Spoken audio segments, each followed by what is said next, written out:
Ministère Bethesda. Ministère Bethesda. Ministère Bethesda. Lorsque nous lisons ces deux passages de la Bible, nous nous rendons compte que on parle de femmes. Et bien aimé de le Seigneur, sachez toujours, lorsqu'on parle de femmes dans l'Église, quand on parle d'un enseignement spirituel, lorsqu'on amène sur le niveau spirituel, cela reflète toujours le croyant. Alléluia. Cela reflète toujours le croyant. On parle d'Abraham avec sa femme.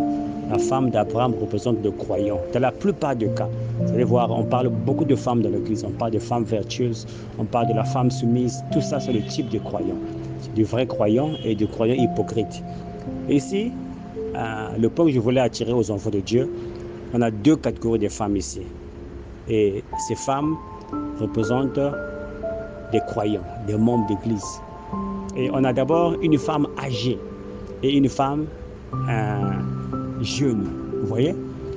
Lorsqu'on parle de femmes âgées, on fait ici allusion à quelqu'un qui est dans la foi avant d'autres personnes. Parce qu'il y a des gens qui ont cru avant nous. Il y a des gens qu'on appelle aujourd'hui des généraux de la foi. On les appelle des anciens. Des gens qui sont dans la parole de Dieu avant nous. Ici, lorsqu'on essaie de comprendre ce passage de Tite chapitre 2 au verset 3, les femmes âgées, ce sont des gens qui sont déjà dans la foi, convertis il y a longtemps, qui marchent avec le Seigneur il y a du temps. Ici, l'apôtre Paul veut dire que ces gens-là doivent ne pas seulement dire qu'ils sont croyants, mais leur vie, l'extérieur, leur vie doit refléter la foi. Leur vie doit refléter la foi. C'est-à-dire, ils doivent vivre ce qu'ils croient. Ce qu'ils croient à l'intérieur doit être extériorisé par la manière dont ils vivent. Ils doivent avoir une vie qui reflète leur foi. Pourquoi? Parce que cela doit servir d'exemple aux jeunes femmes. Qui sont les jeunes femmes? Ce sont, on appelle parfois les bébés spirituels, les nouveau-nés. Alléluia. Les nouveau-nés, c'est comme lorsqu'on regarde dans une famille. L'enfant a l'habitude ou bien a cet instinct d'imiter ce que fait son père. Parce que pour lui, son père, c'est son rôle modèle. Vous voyez, c'est comme aujourd'hui les enfants qui n'ont pas de père. Parfois, il adopte un style dans le quartier dans lequel il vit.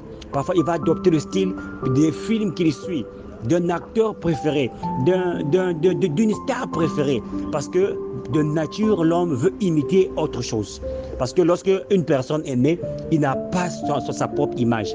Il cherche aux alentours ce qu'il doit être. Il sait à s'identifier. Et ici, c'est que le Seigneur nous enseigne que nous, qui avons cru avant les autres, nous devons être des exemples. Alléluia. Notre chrétienté ne doit pas seulement se limiter aux paroles, mais à une extériorisation de notre foi, à une bonne manière de vivre, à être des exemples. Parce que la personne qui vient de naître va regarder à nous qui avons cru auparavant. Et cela peut l'affecter d'une manière ou d'une autre. Dans le bon côté, à suivre le bon exemple que nous démontrons. De l'autre côté, à décourager cette personne-là. Parce que la personne se dira, regardez les gens qui se disent croyants, qu'ils ont cru avant moi, comment ils se comportent. Vous voyez? Donc, on nous demande d'être des exemples. Des exemples parce qu'il y a quelqu'un qui observe ta vie. Il y a quelqu'un qui voit comment tu marches. Il y a quelqu'un qui va être influencé par la manière dont tu fais les choses. C'est la femme jeune. C'est le nouveau croyant. On a dit, en lisant la parole de Dieu, dans le but d'apprendre aux jeunes femmes à aimer leur mari. Alléluia. La manière dont tu vis ta chrétienté va pousser quelqu'un à pouvoir mieux servir le Seigneur Jésus-Christ. Parce que toi qui as cru avant la personne, tu ne te comportes pas bien. Mais comment la personne qui vient de croire aura cette volonté, ou la personne à qui tu témoignes la parole va s'attacher à un Dieu que toi-même tu n'honores pas, bien-aimé de le Seigneur. Parce que la Bible dit, l'apôtre Paul dit que c'est dans le but d'apprendre Alléluia. D'apprendre aux jeunes femmes à aimer leur mari. Et si le mari peut être l'homme de Dieu, parce que toi qui es ancien, tu parles mal du pasteur, mais comment le nouveau va respecter le pasteur? Toi, tu parles mal de ton église, tu parles mal de ton lieu de communion, tu parles mal de ton assemblée, tu parles mal de ton groupe de prière, de tes frères. Mais comment la personne qui vient va avoir une bonne image de ces personnes-là? Quand on parle d'être un exemple, cela engorge beaucoup de choses. Le respect des hommes de Dieu, des enfants de Dieu, la considération.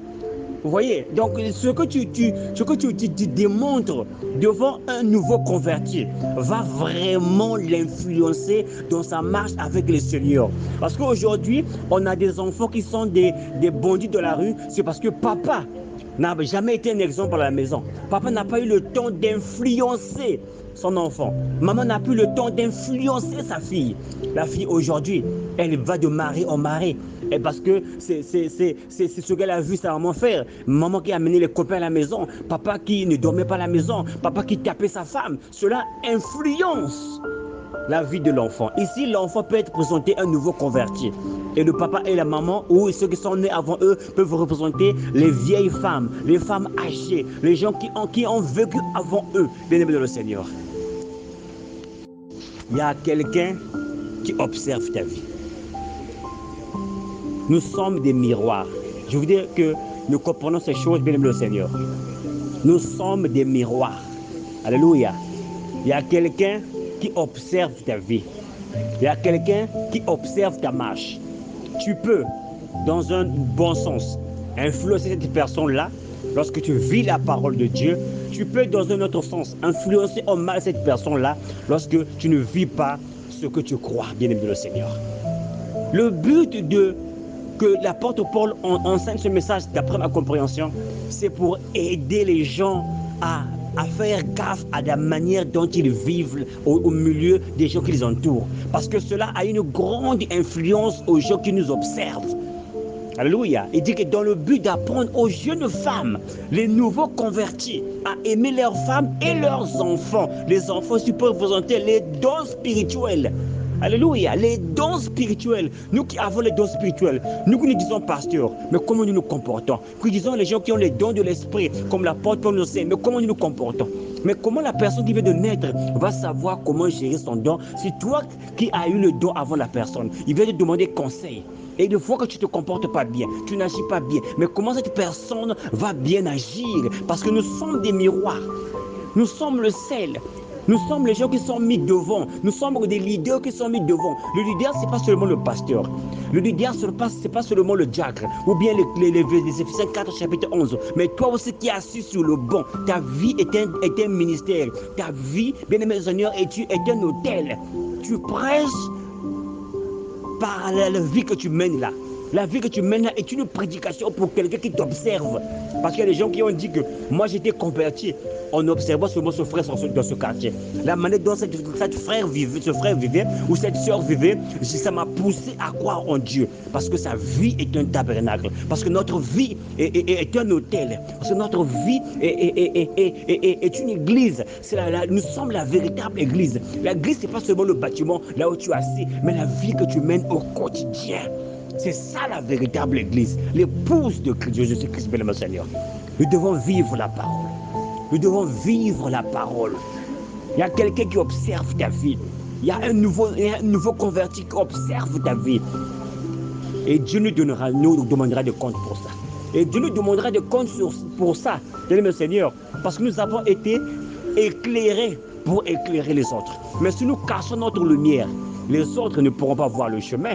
Nous avons reçu la lumière. Nous sommes devenus la lumière. Et lorsque nous marchons, nous reflétons la lumière et les gens qui nous suivent derrière peuvent bien voir. Maintenant, si notre lumière devient ténèbres, mais comment est-ce que les gens vont voir? Les gens qui nous suivent derrière, comment vont-ils voir à suivre le bon chemin, bien-aimé de Seigneur? Shalom, shalom, shalom, peuple de Dieu. Ce matin, j'ai juste une petite exhortation pour l'édification des enfants de Dieu. Bien-aimés dans le Seigneur, La parole de Dieu, la Bible dit que c'est une épée à double tranchant. La parole de Dieu a beaucoup d'applications. On peut dire qu'il y a deux applications. Les applications spirituelles et aussi les applications physiques. Chaque fois qu'on lisait la parole de Dieu, priez que le Seigneur vous révèle aussi les enseignements spirituels qui sont cachés derrière cette écriture. Parfois quand tu lis la parole, tu vois, on parle de mariage. Mais tu peux penser que non, c'est le mariage entre moi et ma femme, ou peut-être c'est le mariage entre un frère et sa femme. Mais vous allez voir que cela cache un enseignement spirituel. Comme l'apôtre Paul dit que le mariage, c'est surtout l'union entre Christ et son Église. Et ce matin, par la grâce de Dieu, j'ai posté deux écritures dans le livre de Tite, chapitre 3 et le chapitre 4. Dans le chapitre 2, le verset 3 jusqu'au verset 4.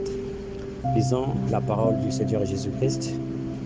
Dit que les femmes âgées doivent aussi avoir l'extérieur qui convient à la sainteté, d'être ni médisantes, ni abandonnées au vin, qu'elles doivent donner de bonnes instructions.